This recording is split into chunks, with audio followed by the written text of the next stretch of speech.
Hello ladies and gentlemen, welcome back to Press for Truth. Today is Friday, May the 10th, 2013.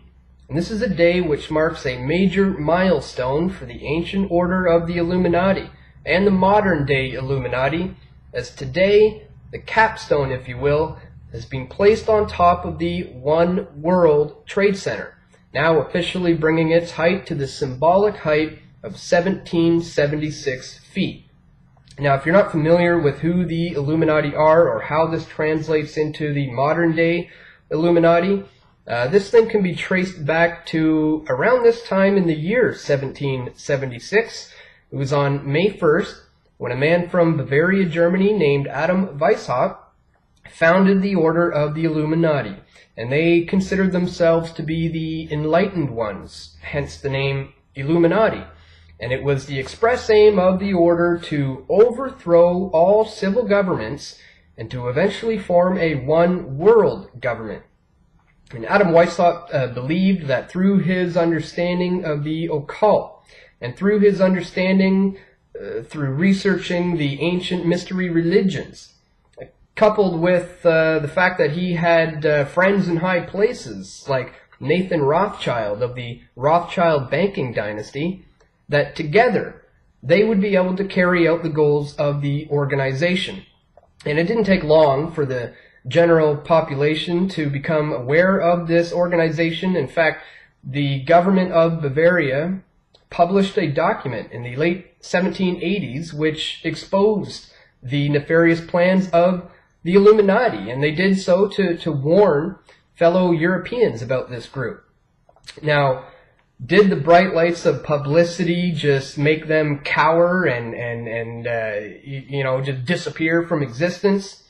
Or did they, like cockroaches, scatter from the light and became a little bit more secretive, changed their names and their locations, and spread their tentacles out to various organizations, such as the Bilderberg Group, or the Trilateral Commission, or the Council on Foreign Relations, or sometimes by infiltrating or even setting up various secret societies like the Freemasonic Order or the now famous Skull and Bones Society at Yale University. Well, certainly there is a correlation between the ancient world and the new, which brings us to today, May 10th, 2013, where the One World Trade Center has just reached the symbolic height of 1776. Here's an article on that. I'll put a link in the description so you can read it for yourself in full. Spire permanently installed on WTC Tower. A tall, heavy spire was fully installed atop One World Trade Center on Friday, bringing the New York City structure to its symbolic height of 1776 feet. The building is at the northwest corner of the site where the twin World Trade Center towers were destroyed in the September 11, 2001 terrorist attacks. The 72-story 4 World Trade Center is under construction at the southeast corner of the site. The building looks spectacular. I'm looking forward to the day when the cranes come down and they light the spire at night. It's supposed to be a very moving experience. The Port Authority of New York and New Jersey, which owns the site, said the LED-powered light would be activated within the next few months. It's going to have a light that you can see from tens of miles away, said Port Authority Vice Chairman Scott Reckler. And that light will change colors, and in the next few months, we're going to be activating that light, and it will be a beacon of hope, just like the Statue of Liberty. So is it merely a coincidence that the One World Trade Center, which has achieved the height of 1776 feet, and which shines a bright light to light up the night sky, is it merely a coincidence that this organization referred to as the Illuminati was founded in 1776, and their main goal was to create a one world government?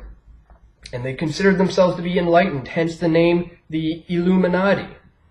Well, perhaps this all is just a complete, total coincidence. Many of you may be saying, well, Dan, you're taking it out of context. The 1776 represents America's independence. That's why that number was chosen symbolically.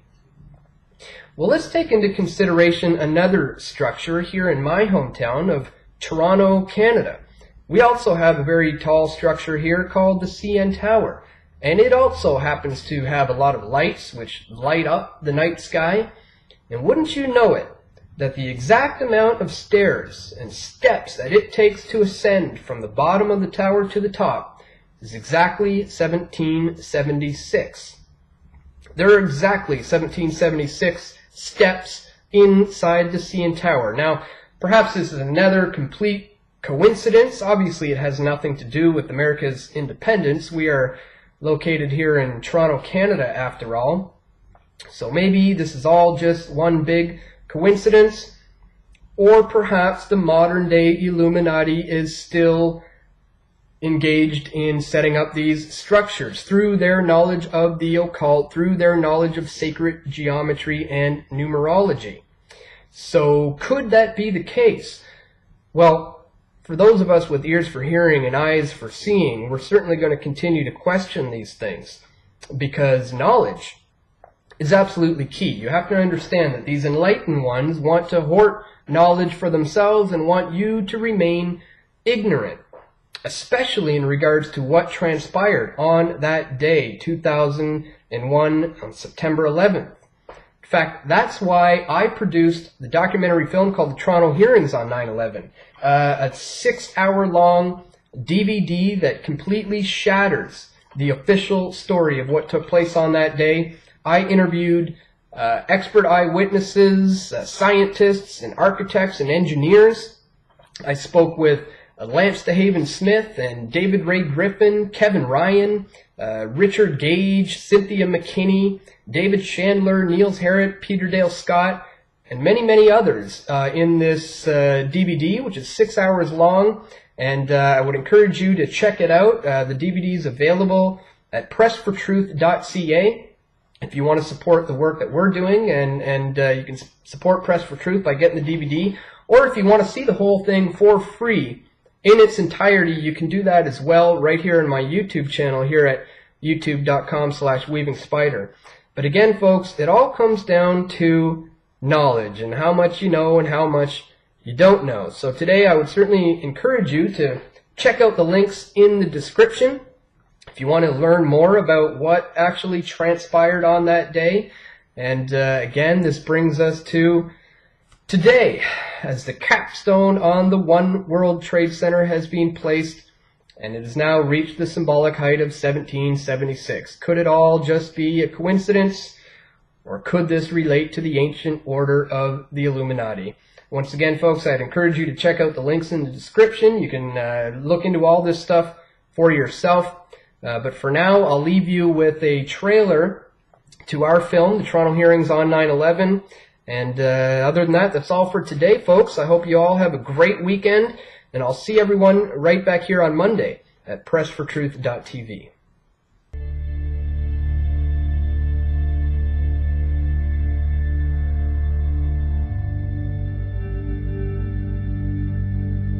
I think the 10th anniversary is the appropriate occasion to sum up all the research that's been done over 10 years, which suggests that the story we've been given about 9/11 is not true. We wanted an investigation into all of the actions and failures that had led to the deaths of our loved ones and so many others on that horrible September day. A real investigation into 9/11 has never been done. Why didn't the Commission deal with the collapse of Building 7, which some call the smoking gun? At 5:20 in the afternoon on 9/11, it fell vertically and symmetrically in 6.5 seconds. NIST acknowledges WT7 came down without resistance and without doing any work for over 100 feet. They even gave the equation of the line. It shows that the slope is exactly equal to the acceleration of gravity. The fact of free fall is literally proof of demolition. Boom, boom, boom, boom, boom, boom, boom, boom, boom. Just like 20 straight hits. We just heard one more explosion. That's about the fourth one we've heard. High-rise office buildings do not collapse due to fires. All 3 skyscrapers were destroyed by explosive-controlled demolition. But take a close look now at the corner where you see developing a series of explosions rapidly advancing down the corner of the building much faster than the rest of these explosions, almost as fast as the free-falling objects. We have found what we call nanothermite. The thermite reaction was present and occurring at the World Trade Center on 9/11 and afterward in the pile at the World Trade Center site. Thermite must have been there one way or the other. The FBI's official 9/11 investigation codename is Pentagon. It's the official story, of course, in the 9/11 Commission report, and all the media that follows their lead is that bombs really weren't involved at the World Trade Centers or the Pentagon. Americans know you can keep secrets. We kept the Manhattan Project secret. That had 100,000 people working on it. Conspiracies happen. We know that. Iran-Contra, Watergate. Conspiracy is a sound legal concept. We use it all the time. 9/11 has unleashed a roadmap of war and destruction. A war machine that has been building incrementally since Eisenhower warned us about it in 1961. Anybody who looks at it will realize that we're not walking in there with tinfoil hats. We are just normal people. We are ordinary citizens who are concerned and trying to do something about it. This isn't over. This is just beginning. This is just beginning.